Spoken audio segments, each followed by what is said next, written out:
Hello everyone, welcome back to code builder studio. आज की इस वीडियो में हम देखने वाले हैं वेदर एप्लीकेशन को कैसे बनाते हैं और हम कौन सी एपीआई यूज़ करने वाले हैं वेदर के डेटा के लिए। मेनली हमने तीन एपीआई यूज़ की हैं इस डेटा को गेट करने के लिए। एक तो लोकेशन की एपीआई यूज़ की है हमने, दूसरी हमने की है वेदर का डेटा गेट करने के लिए, एंड तीसरी हमने यूज़ की है वेदर की फोरकास्टिंग के लिए। ये जो आप लास्ट में देख रहे हो डेली फोरकास्ट, इसके अंदर ये नेक्स्ट 7 डेज़ का डेटा आ रहा है, जो कि हमने थर्ड एपीआई यूज़ किया है।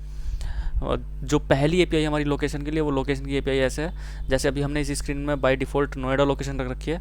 एंड अगर लाइक आप चाहते हो कि जैसे कोई दिल्ली सर्च करे तो दिल्ली के लिए DEL लिखे, तो उसके आगे DEL से स्टार्ट होने वाले जितनी भी लोकेशन हैं, जितनी भी सिटीज़ हैं, उनके नाम आ जाएँ। जैसे कि आप देख सकते हो, मैं दिल्ली टाइप करता हूँ तो दिल्ली आ जाता है। ये कनाडा पता नहीं मतलब इस एपीआई का कुछ इशू होगा जिसकी वजह से कनाडा आ रहा है।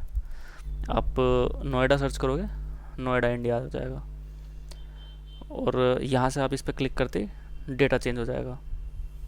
जैसे अभी मैं मुंबई सर्च करता हूँ तो मुंबई का डेटा यहाँ पे आ गया। ये मुंबई का सारा वेदर डेटा आ जाएगा और लास्ट में मुंबई के फ्यूचर 7 डेज़ का प्रोडिक्शन आ जाएगा, फोरकास्ट आ जाएगा। तो अभी हम देखने वाले हैं कि हमने कैसे कोड किया है, क्या फोल्डर स्ट्रक्चर है हमारा, वो सब देखने वाले हैं। हमने इसमें दो दो स्क्रीन बनाई है, एक बनाई है हमने स्प्लैश स्क्रीन और एक डैशबोर्ड स्क्रीन। ये अभी आप डैशबोर्ड स्क्रीन देख रहे हो। एक इससे अलग हमारी स्प्लैश स्क्रीन है जो कि कुछ ऐसे आती है, ये 3 सेकंड के लिए आती है। और एपीआई के लिए हमने यूज़ की है ये weatherapi.com। तो इसका लिंक मैं आपको दे दूँगा, डिस्क्रिप्शन में मैं ऐड कर दूँगा लिंक। आपको सिंपली यहाँ लॉगिन करना है और लॉगिन करते ही आपको एक एपीआई की मिल जाएगी यहाँ पर इस तरह से, जो कि 1 मंथ के लिए शायद फ्री होती है। बाकी आपको डॉक्यूमेंटेशन मिल जाएगी एपीआई एक्सप्लोरर में। यहाँ पे आपको सारी एपीआईज जो भी आप यूज़ करने वाले हो, forecast, search, history, alert and future, ये सारी आपको एपीआई मिल जाएंगी। आप ये सारी एपीआई भी आप यूज़ कर सकते हो, और हमने भी 3 एपीआई यूज़ करी है मेनली। तो अभी देखते हैं कोड को। ये हमारी app.js फाइल हो गई। इसके अंदर हमने स्टैक नेविगेशन को कॉल कर रखा है। हमने यहाँ स्टैक नेविगेशन यूज़ करा है, एक स्क्रीन से दूसरी स्क्रीन पर जाने के लिए हमने स्टैक नेविगेशन का यूज़ करा है। तो सबसे पहले हमने एसेट्स में अपने आइकन्स और इमेज ऐड किए हैं। कंपोनेंट में हमने एक ये कंपोनेंट बनाया नीचे लास्ट वाला। आप चाहे तो अलग अलग कंपोनेंट बना सकते हो, ये अलग बना सकते हो, आप सर्च बॉक्स अलग से कंपोनेंट बना सकते हो, तो आप ये सारी चीज़ें अलग से बना सकते हो। उससे अलग कांस्टेंट के अंदर हमने एपीआई की दे रखी है। और नेविगेशन के अंदर हमने एक स्टैक नेविगेशन फाइल बनाई है जिसमें हमने दोनों स्क्रीन्स कॉल कर रखी हैं, और हम ये दो स्क्रीन स्टैक नेविगेशन में यूज़ कर रहे हैं। उससे अलग हमारी स्क्रीन है, दो स्क्रीन है, डैशबोर्ड एंड स्प्लैश स्क्रीन। और सर्विस में हमने एपीआई कॉल कर रखी है। तो अभी हम सर्विस भी देखने वाले हैं और ये हमारा कोड भी देखने वाले हैं। सबसे पहले हम देखते हैं स्प्लैश स्क्रीन का कोड। स्प्लैश स्क्रीन में ना सिंपली इमेज बैकग्राउंड में जो हमारी बैकग्राउंड इमेज है वो कॉल कर रखी है। तो जो हमारी इमेज है बैकग्राउंड की, वो कुछ इस तरह की है।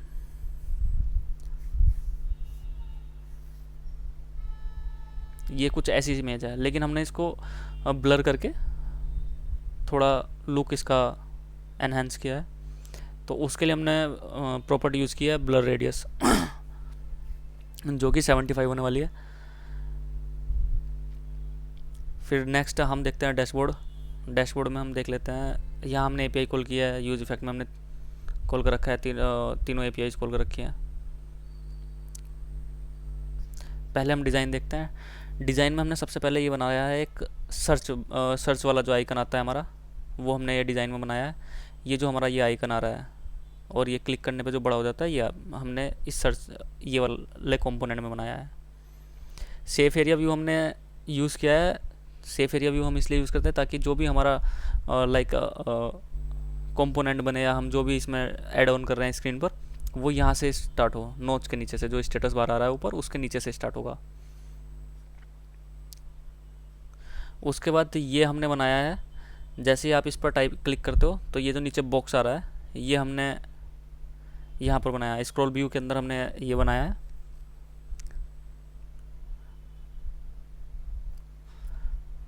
उसके बाद ये हमारा सारा नीचे वाला डेटा आ गया। ये इमेज हमारी बैकएंड से आ रही है, जो भी एपीआई सर्विस हम यूज़ कर रहे हैं वहीं से हमारी इमेज आ रही है। तो ये इमेज हमने सिंपली यूज़ करी है, यूआरआई का यूज़ करके एचटीटीपीएस आगे लगाया और हमारे पास पाथ पूरा उसी में आ जाता है आइकन का। उसके बाद टेम्परेचर और ये सब डेटा जो भी हमारा बैकएंड से आ रहा है वो हम यूज़ कर ले रहे हैं। Like data dot current dot wind के एम पी एच, इससे हमारी ये विंड की स्पीड आ रही है, ये सब हमने वहीं से यूज़ किया है। फोरकास्ट के लिए हमने एक कंपोनेंट बनाया है जो कि कुछ ऐसा है। इसमें हमने क्या किया है, ये ऊपर डेली फोरकास्ट, इसके लिए हमने ये एक इमेज और एक टेक्स्ट ऐड किया है। उसके बाद ये स्क्रॉल व्यू में हमने हॉरिजॉन्टल प्रॉपर्टी देके इसको हॉरिजॉन्टली स्क्रॉलेबल बनाया है। तो इसके अंदर हमने यूज़ किया एक इमेज, डेट और टेम्परेचर। ये हमारा एक आ रहा है और एरे ऑफ ऑब्जेक्ट्स। ये फोरकास्ट डेटा में हमारा एक एरे ऑफ ऑब्जेक्ट आता है जिसमें हमारे पास डेट होती है और डे डेटा के अंदर हमारे पास एक डे की होती है और उसके अंदर हमारे पास एक एवरेज टेम्परेचर होता है सेल्सियस में। तो वो हम यूज़ कर ले रहे हैं यहाँ पर। अभी हम देखने वाले हैं कि इसमें हमने एपीआई को कॉल कैसे किया है। सबसे पहले हमने किया है ये फैच लोकेशन डेटा की एपीआई कॉल, जो कि हमने इस सर्च बार पर लगाई है। ये हमारी लोकेशन को फैच करती है। जो भी हम टाइप करते हैं टेक्स्ट इनपुट में, ये आप देख रहे होंगे हमारा यहाँ टेक्स्ट इनपुट है ये, इसके ऑन चेंज टेक्स्ट पर जो भी हम टाइप करते हैं उस टाइप पे हर बार टाइप करने पे हमारा ये फंक्शन कॉल होता है। और जो भी प्रीवियसली टाइप डेटा होता है वो हम इस एपीआई के थ्रू यहाँ कॉल कर लेते हैं, फैच कर लेते हैं डेटा, और यहाँ से ये रिटर्न कर देता है हमको रिस्पॉन्स डॉट डेटा। तो हमारे पास रिस्पॉन्स डॉट डेटा जो आता है उसको हम सेट करा देते हैं सेट लोकेशन डेटा में, जो कि हमने एक यूज स्टेट बना रखी है। इसके अंदर एक एरे आती है जिसमें मल्टीपल लोकेशंस होती है, और फिर इस लोकेशन डेटा को हम यूज़ कर लेते हैं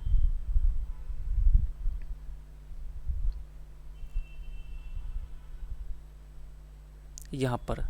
ये जो हमारा स्क्रॉलेबल व्यू है, ये जो ये है, इसके अंदर हमने इसको यूज़ कर लिया। तो ये था हमारा फैच लोकेशन डेटा। उसके बाद हम दूसरी एपीआई अपनी यूज़ कर रहे हैं फैच करंट वेदर डेटा।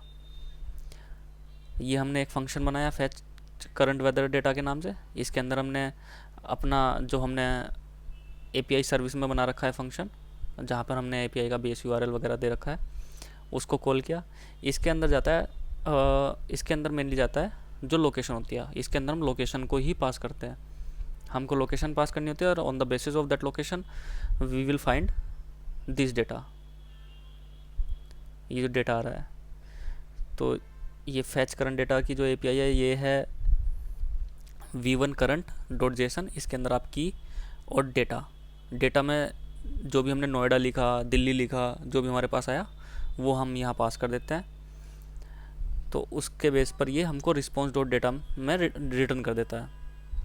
फिर हम इस रिस्पॉन्स डॉट डेटा को सेट डेटा में सेट करा के, यूज स्टेट हमने बना रखी है इसके अंदर सेट करा के, और इस डेटा को हम यहाँ यूज़ कर लेते हैं। ये भी जो हमने बना रखा है data dot current location name, data dot current temperature, ये सब हम यहाँ से पर यूज़ कर लेते हैं। थर्ड हमने यूज़ किया है फोरकास्टिंग के लिए एक API fetch current weather data.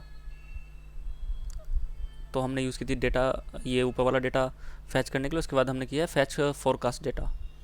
इस एपीआई में भी हम लोकेशन ही पास करते हैं, जो भी हमारा लोकेशन है, नोएडा, दिल्ली, मुंबई, बेंगलोर, जो भी आपको ऐड करनी है, आप जहाँ का भी आप टेम्परेचर देखना चाहते हो, वेदर डिटेल देखना चाहते हो, वो आपको यहाँ ऐड कर देंगे। इसमें भी हमने एपीआई वाले फंक्शन को कॉल किया एपीआई सर्विस के अंदर जो हमने बना रखा है। यहाँ हमने Axios dot get method use किया, एपीआई की दी, डेटा दिया, और डेज़, नंबर ऑफ़ डेज़, जितने नंबर ऑफ़ डेज़ का आपको डेटा चाहिए वो आपने यहाँ पे टाइप कर दिया। हमको 7 डेज़ का चाहिए तो हमने 7 डेज़ टाइप यहाँ पे ऐड कर दिया। ये भी रिस्पॉन्स डॉट डेटा रिटर्न कर रहा है, उसको हम सेट करा देते हैं सेट फोरकास्ट डेटा, और सेट फोरकास्ट डेटा को हम यहाँ पे फोरकास्ट वाले कंपोनेंट में पास कर देते हैं, जो कि हमारा एज ए प्रॉप यहाँ पास हो जाता है, और इसको फिर हम डायरेक्टली अपने कंपोनेंट में यूज़ कर लेते हैं। तो ये था कंप्लीट वेदर एप्लीकेशन जो कि हमने रिएक्ट नेटिव में बनाया पूरा। और अभी इसमें बहुत सारी चीज़ें आप ऐड कर सकते हो। ये तो बेसिक्स बेसिक एक एप्लीकेशन बन गया जिसमें डेटा आ रहा है, फोरकास्ट आ रहा है। आप इसमें और भी चीज़ें ऐड कर सकते हो। आप इसमें अभी हमने ये फर्स्ट 3 सर्विस यूज़ किए हैं, करंट, फोरकास्ट, सर्च। आप हिस्ट्री ऐड कर सकते हो, आप अलर्ट ऐड कर सकते हो, आप ये सारी की सारी चीज़ें आप ये ऐड कर सकते हो। आप अपने अकॉर्डिंग अपना यूआई बना सकते हो, उसमें क्या चीज़ कहाँ से आपको कैसे ऐड करनी है। आप सिमिलर जैसे मैंने सारी एपीआई कॉल किया है, आपको भी ऐसे ही एपीआई कॉल करके आप सारा डेटा देख सकते हो जो भी आपको ऐड करना है। आप इस एप्लीकेशन को पूरा एक कंप्लीट वेदर एप्लीकेशन बना सकते हो जिसमें आपका हिस्ट्री, अलर्ट और एक्यूआई लेवल सब आ जाएगा। बाकी इसका लिंक आपको डिस्क्रिप्शन बॉक्स में मैं दे दूंगा, और इसका सोर्स कोड पूरा आपको मैं गिटहब पर प्रोवाइड करा दूंगा। गिटहब का जो भी इसका लिंक होगा वो मैं डिस्क्रिप्शन में ऐड कर दूंगा।